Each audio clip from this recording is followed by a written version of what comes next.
So we just have to walk down the road a bit and then we'll get there. I'm hoping that the microphone is working. I've got a green light on, so hopefully that's working.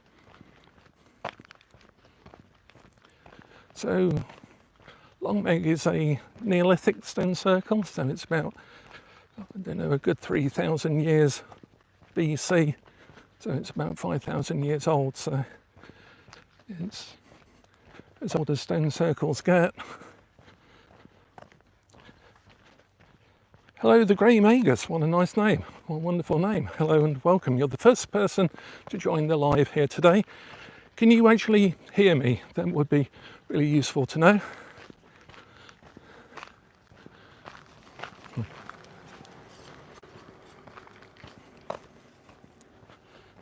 See if we have any sound.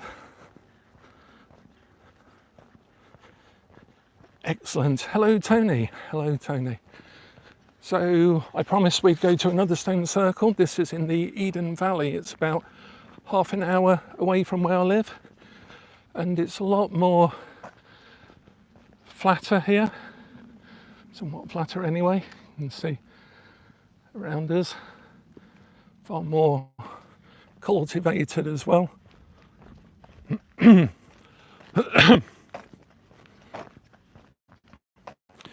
Just on our way over the sheep gate there.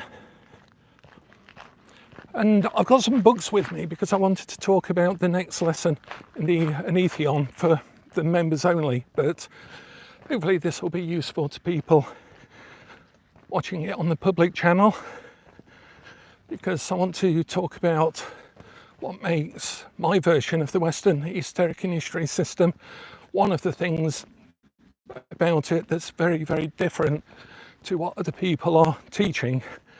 And I wanted to talk about how I was taught it, this particular approach, this side of things, what I think it has to do with Western Esotericism, because it's not purely within the Western Esoteric corpus, although it actually is, but people have just neglected it or forgotten about it, and also why it's useful, and then recommend some books on the subject to get people going.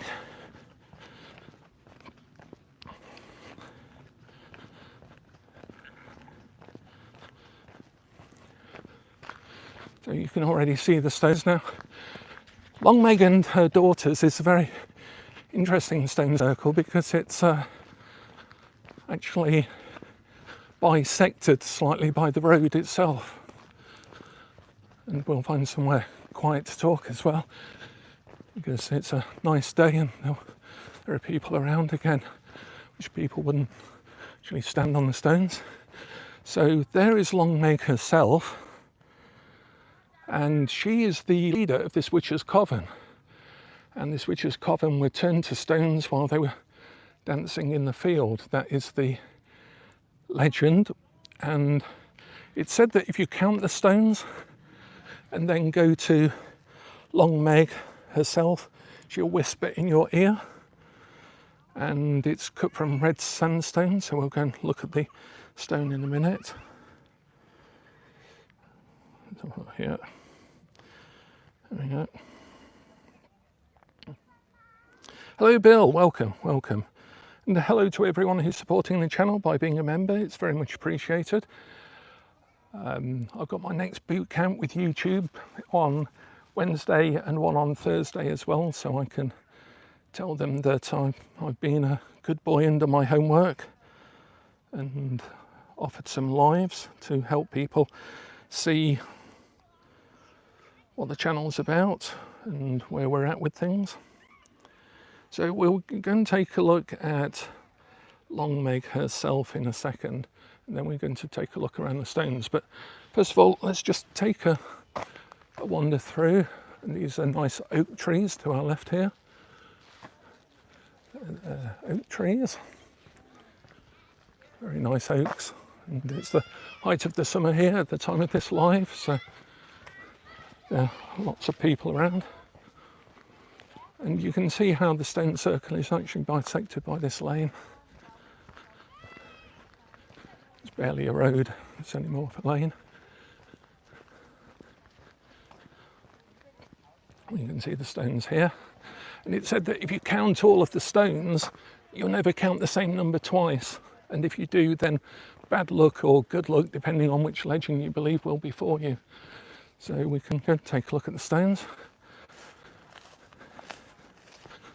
Again, as I said, these are Neolithic, so they're about 3000 BC. So they've been here for about 5,000 years.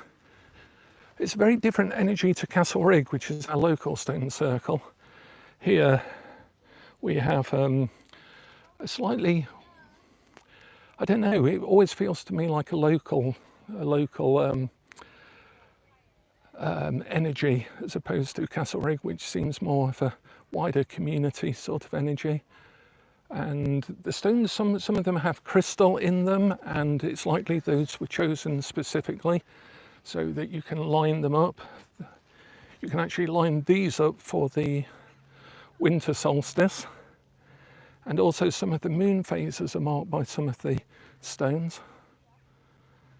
You can see here that we have the stone circle going all the way up to Long Meg herself. We're going to visit her in a second. And then, let's say, what I want to talk today particularly, which may seem incongruous with our very naturalistic environment, is about thought and logic and the mind. Because the Anetheon course, I'm going through 10 foundation lessons for beginners, but I also wanted to introduce the importance of different elements of the Western Esoteric History system whilst I did it. So each of them goes through a particular grade. So Malkuth was all about correspondences, Yesod was about the state change. It could have been about dream work or inner guide meditation, lucid dreaming, things like that, all of the things that we teach in the Crucible Club and the Order of Everlasting Day. But I wanted an introductory exercise, and one that was really to the point, that showed people how to change their state and how important that is, and have some control over it. Hello, Lady Justice. Hello, hello. And so the third lesson, which will be available on Friday, is about the mind and about logic. And we could go all into the depths of the neurobiology of the brain in terms of how our actual physical brains make sense of things and how we habituate things.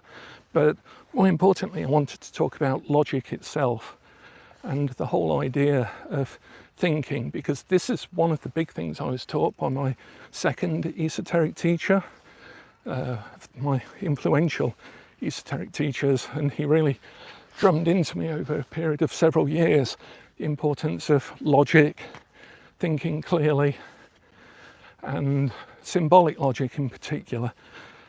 So I've got a few book recommendations, and I just wanted to have a little bit of competition as well. So if you're watching this on the live, I've got a book that I'd like to send somebody, and you have to be a member for this, I'm afraid.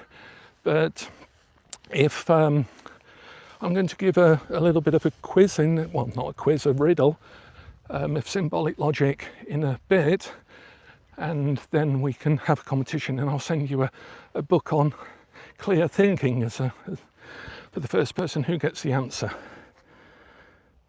So, see the stones here. Yeah, so it's really important. We'll go and say hello to Long Meg while there's no one there, shall we? It is really important to be able to think clearly, and it's a dying art, I'm afraid. Symbolic logic, debate, thinking clearly, framing an argument, recognising fallacious arguments, or fallacious rather than fallacious. Fallacious is good luck, fallacious is false. So it's really important to be able to think clearly. And this is something that's lacking in the teaching of Western Esotericism, as I see it, at least. So it's something that I wanted to make very clear as part of the way I teach it. And we can see we've got some old carvings here. There's some spirals. Yeah, each of them does. I mean, Long Meg is certainly her own thing, that is for sure. You can see the crystal, perhaps you can see it glinting in the sun. And it's red sandstone, it was particularly chosen. And then you can actually line it up with some of the stones and things. And there are some carvings. There's a cup on here somewhere. There's also a various shapes, spirals and so forth. Charlotte Louise is actually doing some work at the moment about early Paleolithic markings and the language of cave paintings, and doing an oracle set based on that, because the cave paintings, strangely enough, there are 22, I think, or 36 very particular shapes, which just happens to be the same number of Lenormand cards amongst other important sets of 36. So there's a real sense of this divinatory language being the very first things that we put onto cave paintings to represent the world around us, in the same way that these stones were meant to represent time and community and the dangers of witchcraft, if you believe the superstitious readings of it, in the fact that Long Meg was out here dancing with her daughters, and a local Scots wizard came and turned them all to stone, probably on behest of the landowner, because he didn't like the people out dancing late at night. Hello, Power Tongue. It's an impressive moniker. So, yeah, I think the guy down there is lining himself up to get right in the centre of the main ley line that runs through the circle.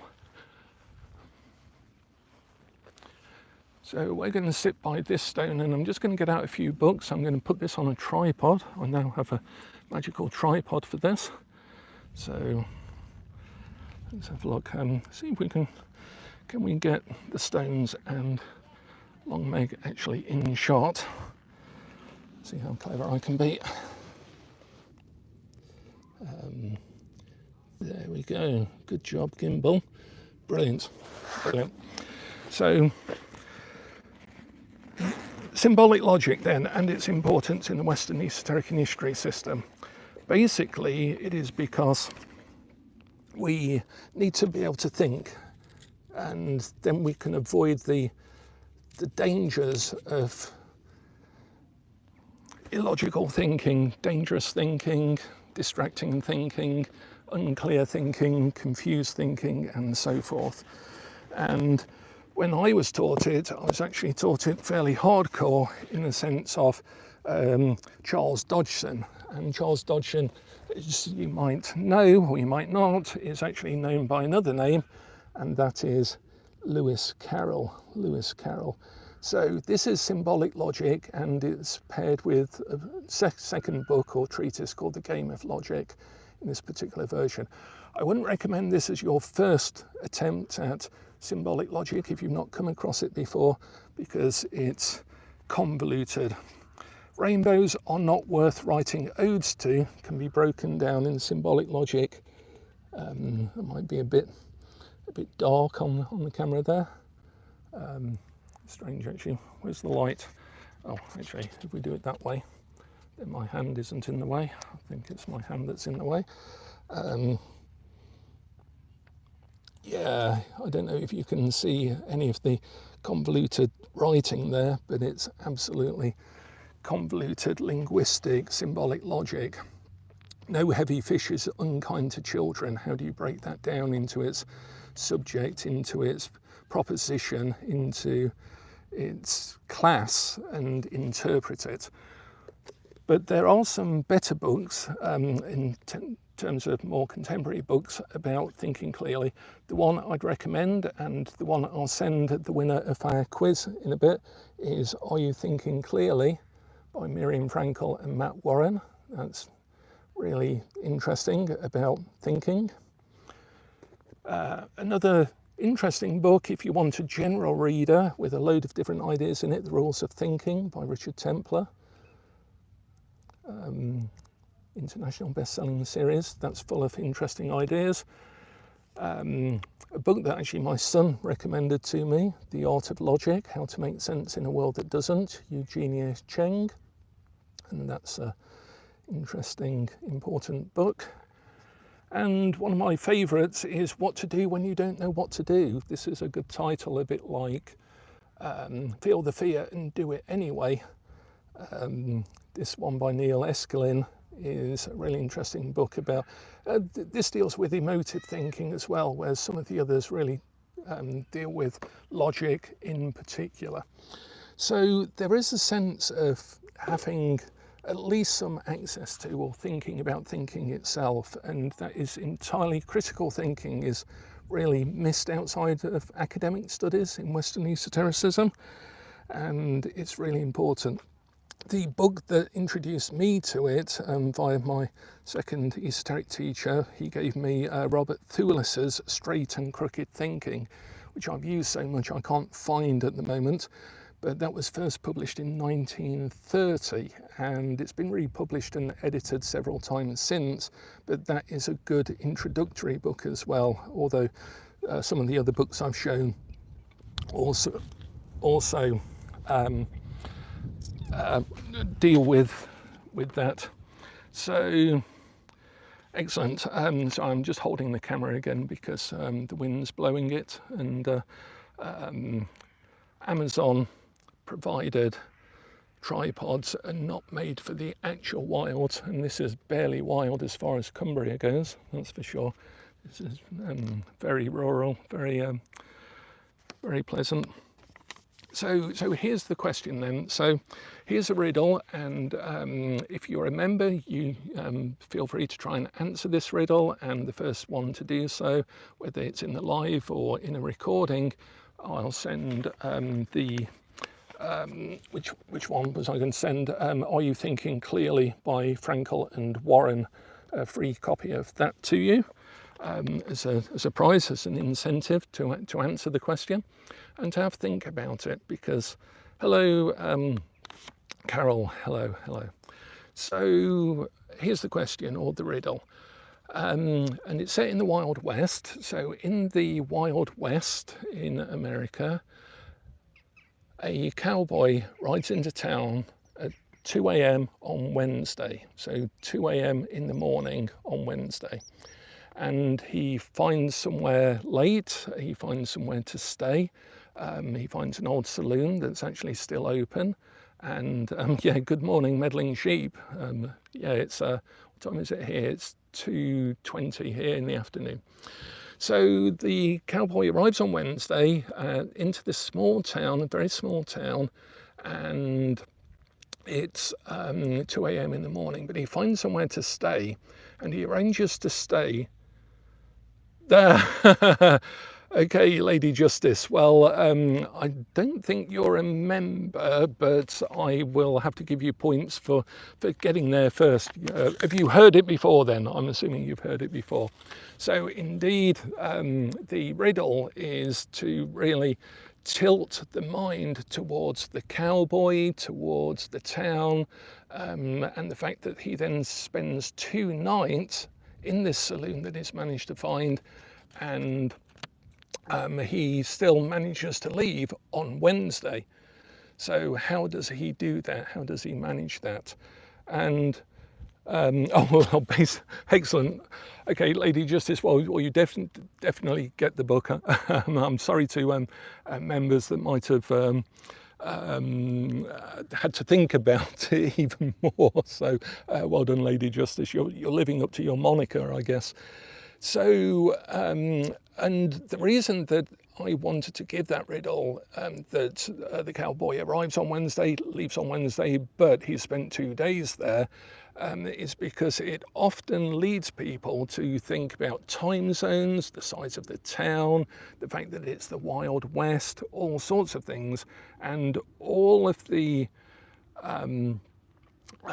different pieces of information that are in fact red herrings, fallacious, they lead to fallacious arguments, and it basically sends your mind one way, but you need a bit of lateral thinking to think about it.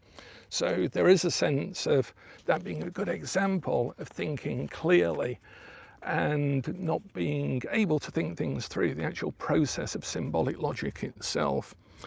Another good example is, for example, false dilemmas or false dichotomies. We've had that in this country, and I will refer to politicians a couple of times in what I'm going to talk about today, but I'm not trying to make a political point here, because all politicians tend to do it, although you realise that all politicians is also a fallacious statement in its own right.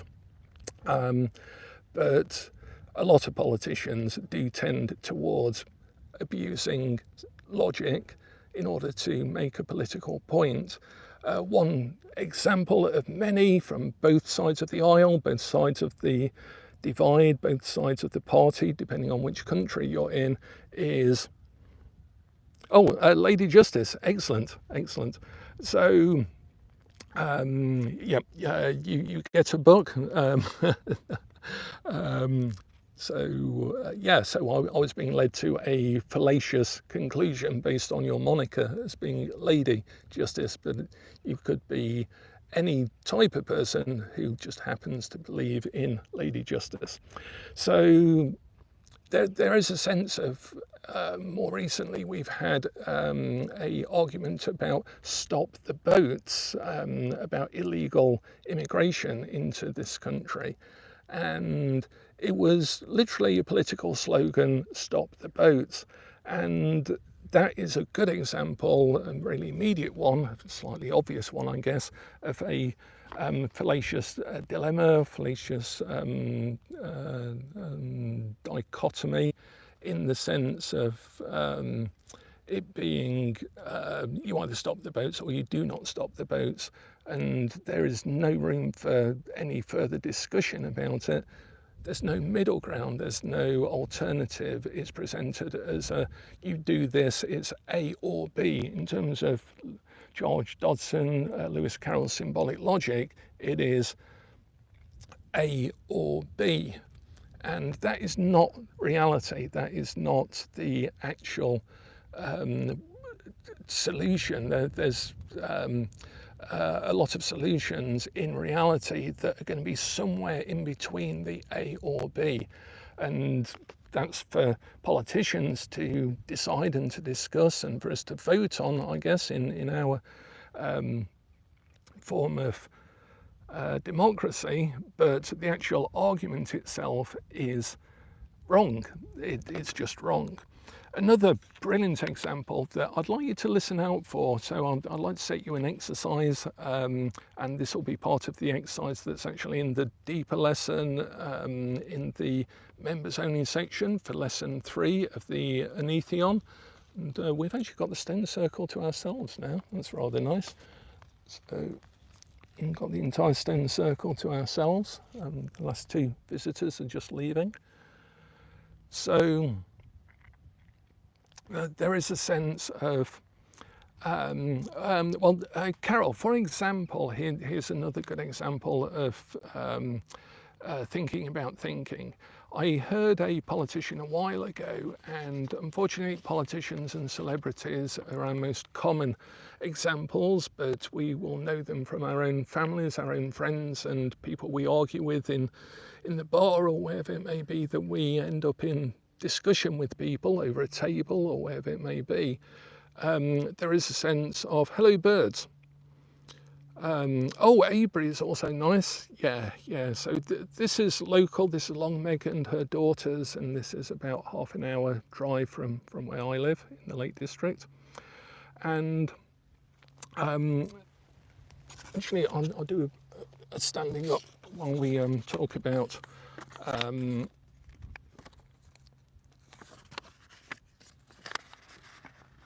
metaphor. Abusing a metaphor is another good one that politicians want to do. And I heard a politician talking, this was going back a while, and it was in a discussion or an argument about hospitals. And the politician, it was in a public debate, and he said something along the lines of hospitals are a bit like service stations, aren't they? They're the service stations for people, not for cars. And technically, as a metaphor, that's an interesting proposition, that that you can make an analogy between service stations and cars and hospitals and people. And there's not much to disagree with about that, and that's how these things get done. They go under the radar of our sort of thinking process, particularly if they're delivered in an emotive way or about an emotive subject, because then you can abuse logic even more. This is where Hod, unfortunately, gets in control when it shouldn't be. Hod and Netzach on the Tree of Life are a delicate balance between feelings and emotions and thoughts and a mental state. And we have, for example, a feeling about what we think, or we think about a feeling. And so they're in a very, very close relationship. But Hod, the mind, is the passive in that, and it should be the passive in that. The feeling should be preeminent and arise first, and then we have thoughts about those feelings. And so quite often what happens is people will introduce, let's say hello to Meg. We might go and count the stones and see if she'll whisper to us. Perhaps in your dreams this evening, you might hear Meg whisper to you tonight or tomorrow night. Might have a message for you. And the politician went on to say, and so, yeah, hospitals are like service stations. We're very grateful of them when we're driving along and we break down. We want them there when we break down. We want them there to refuel ourselves, to have a heartening meal, to have a bit of a rest. We really need them, don't we, service stations? And already he's transitioned now to, he's made the proposition, the analogy between hospitals and service stations, and then he just was building that up, just layering it with points that make sense in the analogy itself. And then, of course, he went on to say, and a bit like service stations, they're absolutely essential. We need them for our safety, for our care, but I mean, who would want a service station every mile on the road? And it's like, well, no one would need a service station every mile on the road. Of course, he then said, and that is why we are going to be trimming the hospital new build budget, because we don't need a service station every mile on the road. And that is where the logic breaks down. That is where the argument is being done, and where it's entirely false, and it's typical political speak, sales speak, marketing speak. Anyone trying to sell you an idea is only able to sell it emotively or in terms of logic or your thought process. They're only able to communicate it by words or pictures or gestures, however they may want to communicate it. But what I'm saying is that we need to be able to think critically and clearly, and that is a important part of the Western Esoteric Initiatory system. It is no use being able to, or even wanting, or learning, or spending your time, money and effort on learning to invoke Belial or worship Neith or all sorts of things when your thought process is imbalanced, weak, not being worked on, not being exercised, and therefore you can end up thinking all sorts of things. And this is a big problem in Western esotericism, because people go and unbalance their psyches so much with no insight, no foundation, which is the literal meaning of the word yesod, it means foundation. Then everything they build on top of that is totally at the wrong angle, totally about to collapse at any given moment, and sometimes it will fall on a lot of other people when eventually it does collapse, as inevitably it will do when faced with increasing reality. So there's a sense of being able to think. We don't have to be Sherlock Holmes in our deductive abilities. We don't have to be the world's best philosopher. We don't have to be the undisputed winner of the Oxford Debating Club or anything else. We just need to be able to think a little bit more clearly, take that moment to think about what we're thinking, how we decide something, particularly when we're deciding something. And that's one of the things that book called What to Do When You Don't Know What to Do will take you through some steps of how to think before you actually make a decision, which is when thinking really does become important, when you actually then act upon it. So there's a sense of it having its proper place in Western esotericism, particularly because it is so dangerous otherwise. Not in the sense of accidentally summoning a demon or casting some evil spell or karmic retribution or the threefold law or anything along those lines. You don't need that level of risk, because the risk is already down at the bottom of the tree and you've already gone past that problem. The fact is that you're not thinking clearly, or you're thinking emotively, or you're just not able to make sense of something and listen to people about things and make up your mind about things. And the Western Esoteric history system is going to already jeopardize that sense of beingness in you. And so you better have it built up at least enough so you know where the scaffolds of it are, because otherwise someone can come and undo it. And that is part of how I was taught in the Western Esoteric history system for the first 3 or 4 years. After my first 4 or 5 years, when I met my second esoteric teacher, I was undone consistently, mentally, ruthlessly, in terms of every belief, every behavior, every thought was constantly questioned, constantly analyzed, constantly. I was being taught to break it apart and to think clearly.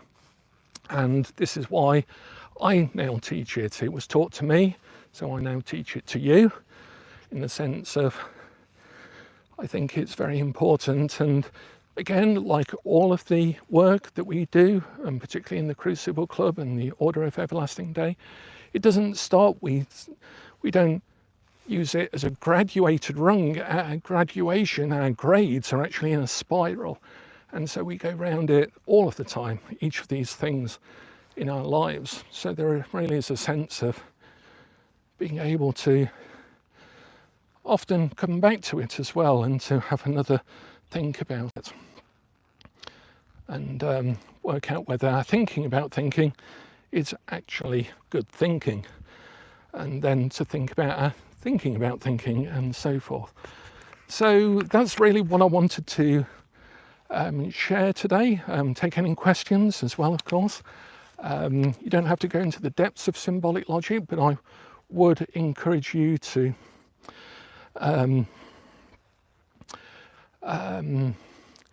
be able to think about the way you think.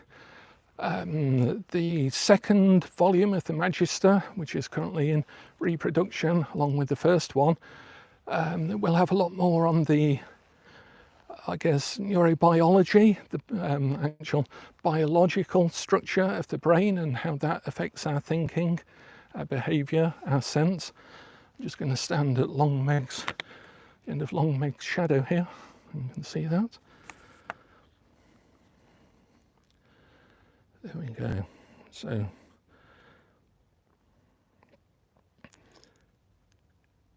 yeah, Tony, so it's also good to have some mechanism or structure, because the brain, the mind and logic work on structure. That is what HOD is there for. HOD gives some structure, some scaffolding, some perspective, some ability to sort and arrange our whole thought process. But that is constantly arising from our psyche. It's shaped by our psyche, shaped by our experience, and then our emotional, biological reaction to the universe is constantly arising as well. And that is where HOD is perfect. It is perfect. It's down from Gebora on the Tree of Life. It's able to make structural decisions, wider, comprehensive, more congruent and more consistent decisions, and not let us get overwhelmed by an emotive state and so forth. So yeah, again, there's no particular level that we're trying to attain in terms of our thought process. It is more of getting a good balance, being able to balance what we think, what we feel, and having a sense of congruity between those two things, and more importantly, an awareness of them. As we'll see in our 6th Anetheon lesson, that there's an importance of awareness to all of this as well, that transcends to some extent both the emotional and the rational mind and our physicality, and even, I dare say, our identity. But identity is made up of those things. It's surrounded by them, and this is why, as I was taught, we become that by which we surround ourselves. There is a sense of our being shaped and formed by our reaction to things, our response to things, our understanding of things, our wisdom about things, our knowledge of things, which is obviously Darth, Hokmah and Bina. Bina being understanding, Hokmah being wisdom, Darth being knowledge on the Tree of Life, of which this is a lower reflection. It happens in our brains, in our heart, in our soul, in our mind, in our spirit, every day that we are reacting to different things and so forth. So I hope that's been useful. I hope it's been enjoyable to have a walk around the stones. How are we doing for time?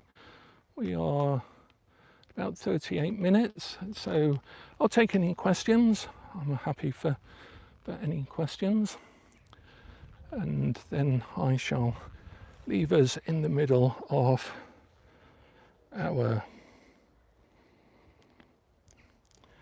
stone circle here. Oh, someone's got hay fever.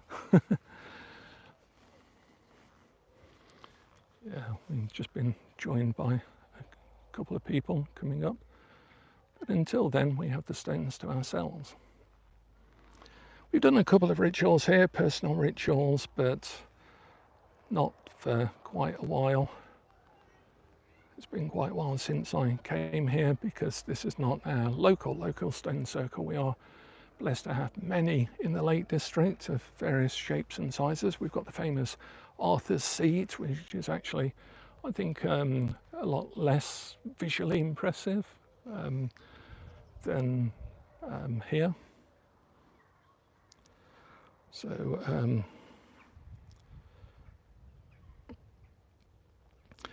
well, I'd say, to answer the question about how many teachers I've had, really sort of 3 major teachers, I would guess, over time, although because I count just about everyone as potentially being one of my teachers, but certainly the main person that I worked with for many years, there were 2 main people, one more on the witchcraft side, one more on the Kabbalistic, esoteric side, and he was the one who also introduced me to the Gurdjieffian work, the Fourth Way, Orage and Ouspensky in particular. Bennett and so forth. And yeah, he was the one who really influenced a lot of my work, although we sort of worked together on things like the zodiacal rituals and so forth. So yeah, so mainly I've had about 2 significant initiators and maybe 3 esoteric teachers, of which 2 are the more prominent and influential on my own work and so forth. I do write quite a bit. It's in the Magister and it will stay in the Magister, and Charlotte's done her version of it for her life and upbringing, about my history, influences, a bit of a brief sort of esoteric biography, I guess. Also because I wanted a data dump place of things that I'd found important and so on.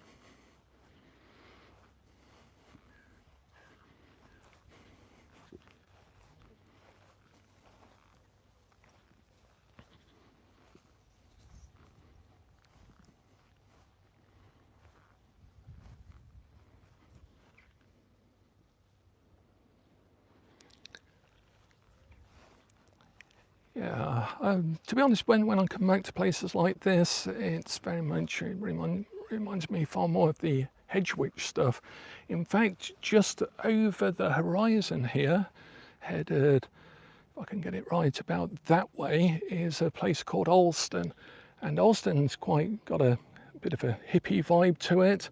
And Alston is where a witch who was quite influential in the rebirth of witchcraft, Ray Beth, she wrote a book called Hedge Witch and really promoted the idea of hedge witch as a concept, although I think Terry Pratchett in his fiction works promoted the idea even better. But Ray Beth came to Alston originally, I think in the 60s or 70s, maybe even earlier than that. It was right in the foundational times of witchcraft and Wicca, and she then moved to Cockermouth, interestingly enough, or she moved to Cockermouth first, and that was where my ex-wife and I first moved into the Lake District. We started off in Cockermouth, and you know, it's the place with the sniggery name, Cockermouth, so I delight in telling people about it. But interestingly enough, there was a newspaper article at the time. And so Ray Beth is like the sort of hedge witch and the founder of the hedge witch sort of movement, tradition, the concept of it as being even less, even more looser than Gardnerian or Alexandrian witchcraft or any of the other traditions. But she herself came from, she was an outsider to Cumbria. And of course, there was actually a newspaper article that said that the local witches would run her short shrift as being someone who was like seen as a self-promulgator, the idea that she was coming from outside and writing about hedge witchcraft, and the actual witches here already practicing what she was calling hedge witchcraft. Is that an owl? I've got a day owl. Oh, that was interesting, talking about Ray Beth, and I can hear an owl in the distance. I don't know if the microphone picked that up, but yeah, so there was already a local tradition here, but it wouldn't have been called witchcraft, it wouldn't have been called hedge witchcraft, it might have been called witchcraft to some extent, but not in any modern sense of that word or associations we have with that word. And again, we had here, Long Meg was said to be a witch, and she was dancing with her daughters, and it was a local wizard, a Scottish wizard, who actually came and turned them all into stone. So there's a very local tradition of witches and wizards, cunning folk and so forth, that is very unlike the things that are written about it, even in terms of calling oneself a hedge witch or so forth. I'm trying in, say for example, the magick school teachings to actually do all of the hedge witchcraft that I'm teaching there straight from the hedge, and I literally mean from the hedge. I'm letting nature remind me of those types of teaching and then relearning them through actual nature and then passing them on, because I think that's a closer version of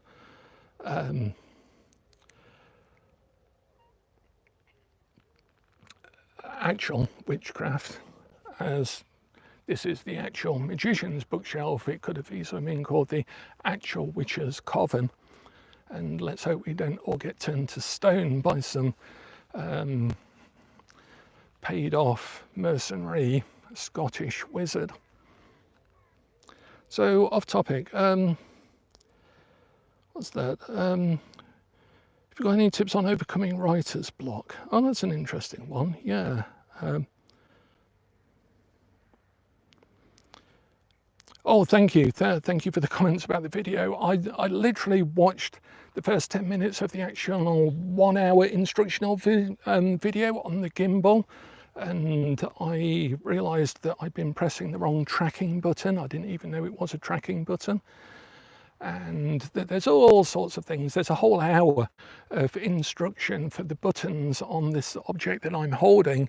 And yeah, to be honest, the first mistake was not switching on the microphone, which I made sure I had time to check before I even started today's video. So hopefully each video will get a little bit more smoother and professional. I don't think I'll be quite doing drone shots of my own stupid mug against the background, but who knows, that day may come, but it is not this day. So with writer's block, it's a tricky one. I tend to find that it's difficult, and it sounds overly simplistic, but just by writing, that is the only way I get round it. I will sit and just write anything. There's nothing worse than a blank sheet of paper or a screen in front of you. And it depends where. Again, people say writer's block, but they actually can mean a load of different things about writer's block. Sometimes you get to a certain stage in your writing and you think, oh no, I've got the wrong voice for this entirely. And you might want to scrap the whole thing, but you can't because it's a contract. Or it could be that you don't have a clear idea of something to write, and then you can't write because of that. But once you've got the idea, the writing is not a problem. So writer's block can be a lot of things.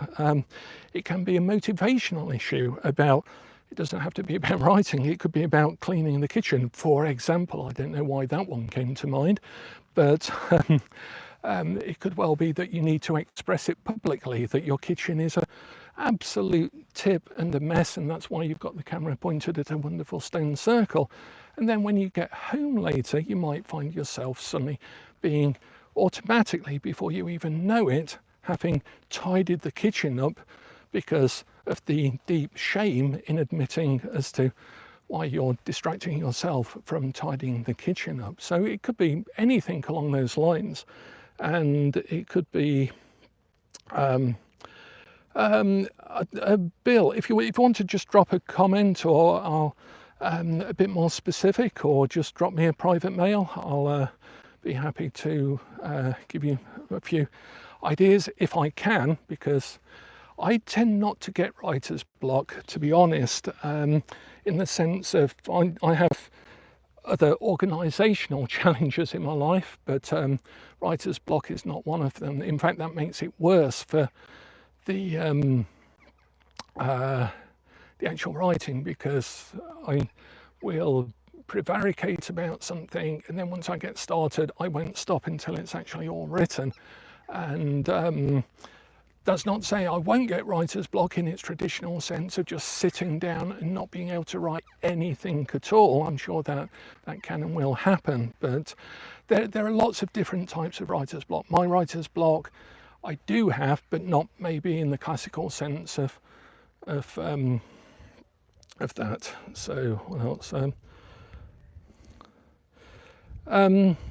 Yeah, changing the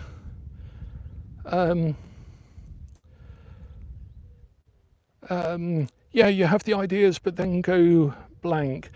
Yeah, so it depends on, there's usually like some sort of missing link that is really obvious. I did some work with a person, some NLP work, and they wanted to be a writer. They had a load of ideas. They were very good at writing, very good at dialogue. They'd got a story idea, a collection of short stories they wanted to do, and so on. And then I did some NLP work with them, and because it's neo-Ericksonian and because we use the positive outcome frame for it, one of the questions in that is, what would happen if you were successful? Because we all focus on, oh, I've got writer's block, this is the problem, how do I overcome that problem? But we never think, and again, this is where symbolic logic helps us, about the other side of that equation. What would happen if we did do it?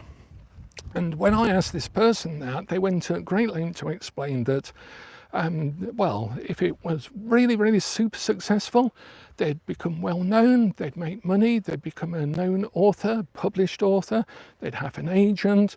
And she carried on talking about this life as being successful, and because I was encouraging her to say, and if you were really successful, what would that be like? And we pushed and pushed and pushed, and she said, and of course then I'd be interviewed and I'd be photographed, and I'd hate that because I'm a really private person and I just hate talking to people in public. And I went, oh, well, that's very interesting, isn't it?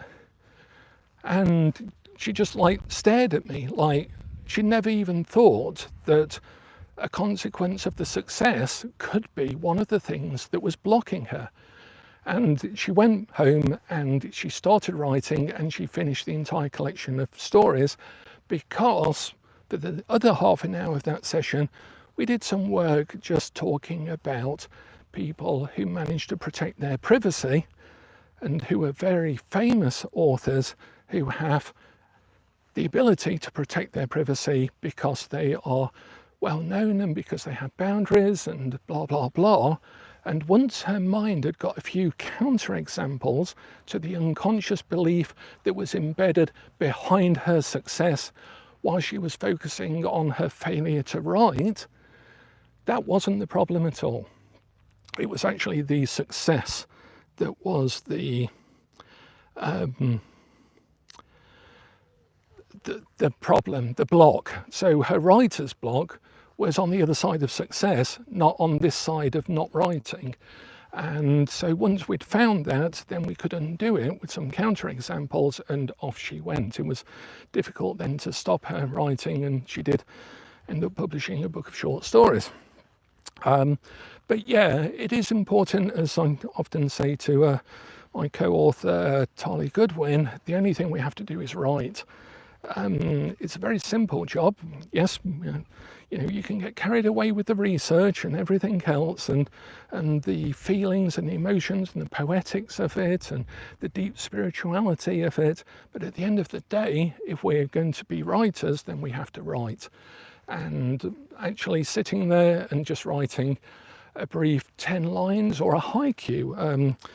For example, Charlotte does a daily haiku, and reading as well. Reading is a good way of getting back into writing, I found.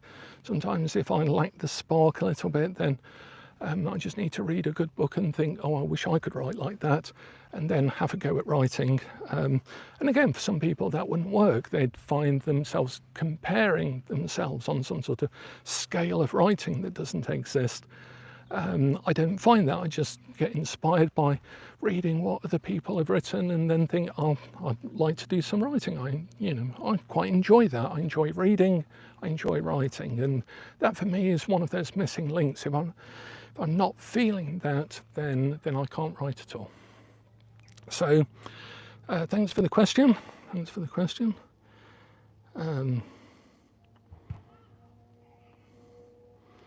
Excellent. Yeah. So hopefully what I'm doing with the Anatheon lessons is I'm trying to give what I call depth charge methods. So these are methods that will actually can be installed through practice that will apply hopefully positively to areas of your life that I have no idea might be interesting or challenging for you to work on at the moment. But I'm sort of doing a grab bag of 10 of my favourite approaches or techniques applied to each of the Sephiroth on the Tree of Life, and as a bit of a precursor to the more esoteric work, ritualistic work that we do on the Crucible Club, and then certainly the more intense long-term work. For example, in the Order of Everlasting Day, over the last couple of years, we did angel work with the Gregorian angels every single day without missing a single day. And we did that for a year, and then we had the gumption to have a year off, and then we did it for another year just to check our results and go back over it and write some more about it for the book. And that process, I don't think any of us could have done if we hadn't have got used to doing something every day, like the banishing ritual. And we couldn't have done that without having learnt a few little techniques like the Betty Erickson technique, or the ability to think through an argument and stuff like that. All of these are little steps, which is the English translation of the word gradus, from which we get grades, from where we get its context in grades of initiation. It is not just grades of initiation because you get a badge because you've done a ritual. It's grades because you have changed the way you approach the world. Your relationship with the universe has fundamentally shifted, and we sort of graduate that into 10 grades, but we go around it in a bit of a spiral, and knowing how to think is really important. So let's just go over those books one last time, see if I can get the lighting a little bit better. I'm just going to move these over here. So Lady Justice, can you drop me an email to Marcus, Marcus, at celestialcanopy.com. That's all one word, Celestial Canopy, and I'll get you a copy of Are You Thinking Clearly by Miriam Frankel and Matt Warren, for figuring out that Wednesday was the name of the horse. Even before I'd asked the question, it's loads better to have the answer before the question. If you want a deep dive into the heart of all of this, then Symbolic Logic, or any of the writings by Charles Dodgson. And if you want an easier version of this, then his work as Lewis Carroll you might be familiar with, like Alice in the Wonderland. You realise that there's actually a lot of the symbolic logic that he put in that for children. What to Do When You Don't Know What to Do by Neil Eskelin. Very good book for exactly what it says on the cover. The Art of Logic, How to Make Sense in a World That Doesn't by Eugenia Cheng. That's the one my son recommended to me, actually. And The Rules of Thinking. This is a really good grab bag if you just want a load of practical sort of don't indulge decision making, feed your mind, make mistakes, don't get bogged down. That's a nice little set of sort of general rules for thinking. So I hope you found that useful, and I hope you've enjoyed our visit to Long Meg and her daughters here in the Lake District. And as the birds all fly off there, we're going to bid our farewell as well. So yeah, so again, it's all about a healthy balance in everything. So I sat down and started yawning. Yeah, I know. So I used to get clients come to me having failed at that because they kept going to sleep. Sorry, it was that birds that said that. Sorry, the light shining on the phone, so I can't quite see who said what. Wonderful YouTube formatting. So yeah, I used to have clients come and say that they were falling asleep while they were doing it, so they wanted to know what they were doing wrong. And I used to ask them, you did come to me for insomnia work, didn't you? Yeah, but I'd like to be able to do it right and finish it. But you're going to sleep, that's the point. So yeah, every time you notice something a bit weird as a result of doing that, then it means it's working. It means it's actually working, particularly if you find it manifesting in other areas of your life, which is how the Western esoteric industry system should work, and why I chose that as a good example, a sort of beginner's example, but a powerful one. You can notice that your esoteric work is influencing everything in your life, and it should do, because it's the deepest work that we can possibly do. Okay then everyone, thanks for your time, and thank you. Oh, thank you Neil again for that. Again, that can go towards petrol. It's about half an hour's drive away from where I am, and I've got a car full of bush that I cut down from my first cut of the harvest for Lammas, and that needs to go to our local recycling tip for garden waste, so I'm going to do that on the way back. So thanks a lot everyone. Have a good rest of the day, rest of the evening, rest of the morning, wherever you are, and thank you for taking time with me at Long Meg and her daughters, and we all bid you farewell, and as ever, the worker is hidden in the stone circle. Bye for now.